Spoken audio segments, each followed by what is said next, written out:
Henderson's chamber is always on the move, upward at all times, and the organization now has a lot to celebrate. But you have a new award. This is Ellen Redding. And so what is the award you've been given? We received at the Kentucky Chamber of Commerce Executives Annual Dinner. We got Outstanding Event for our West Kentucky Opioid.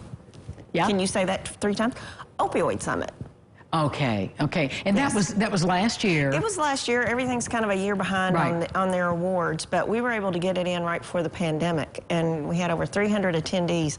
But we realized there is an issue, and obviously with the workforce, everything going on, there's a lot of those with substance use disorders that are not in the workforce. And we're also looking for second chance employers to allow those that have had drug things on there or felonies on their records that they can still be employed. So there was education about that, education about how employers can help those that have substance use disorder, but also just how to recognize it and help with it. And it was tremendous, and so we got recognized at the state level for that event. Well, congratulations. And of course, I remember us talking about that up and coming. So how did you identify that topic? Was it the statistics that were before you that inspired that? Yes, there was a state publication, and they had a opioid summit in Lexington, Kentucky for the entire state. But all the data and all the things that were going on were really focusing on Eastern Kentucky and all the issues there. But when we started looking at it, you know, this part of the state had every bit of that issue. And most of the people attending were from Eastern Kentucky. And I thought, we've got to bring this message to Western Kentucky.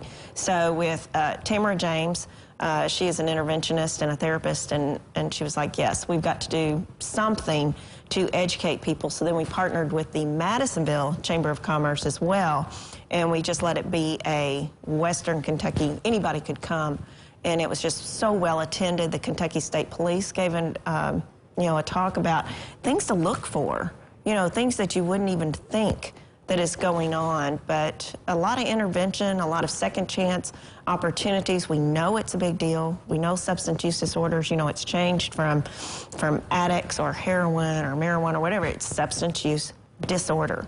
And rightly so, because I mean, we are learning more about it. Yes. And it can be anybody. It can be somebody who had surgery or back issues, whatever it may be, and then down that rabbit hole they go. Correct. But the impact on not just the health of the community, but the business impact is huge. It is huge. So obviously we are in a workforce crisis right now, all around. I think with Kentucky, there's a new document out. If you go to the Kentucky Chamber website, they just have it out, and it's 20 years in the making of what's going on with workforce. It's not just because of the pandemic, but before the pandemic, there were 120,000 in the workforce. After the pandemic, there is like 90,000. That's just jaw-dropping. Right. So there's 30,000 that are not. Where did they go? Where are those people that are not back in the workforce? And what it came down to is that part of it's child care issues with that. Some of it are baby boomers retiring. Yes. With it. Okay. There's a whole group that is claiming they just can't work. We don't know why. And then there's substance use disorder.